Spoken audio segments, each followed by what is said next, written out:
খাদ্যের অবস্থাটা সুন্দর। অভ্যন্তরীণ উৎপাদনকে গুরুত্ব দিয়ে ২০২৪-২৫ অর্থ বছরের প্রস্তাবিত বাজেটে কৃষি খাতে বরাদ্দ বাড়ানো হয়েছে ২,৮৮৫ কোটি টাকা। মোট বরাদ্দ ৩৮,২৫৯ কোটি। ২০২৩-২৪ অর্থ বছরে এ বরাদ্দ ছিল ৩৫,৩৭৪ কোটি টাকা।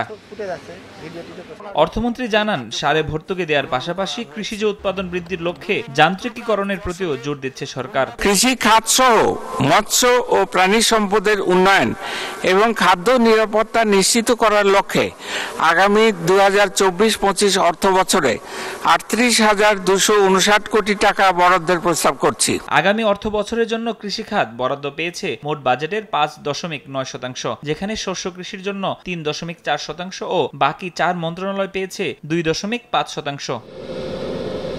কৃষিবিদরা বলছেন, বরাদ্দ বাস্তবায়নে দরকার সরকারের যথাযথ তদারকি।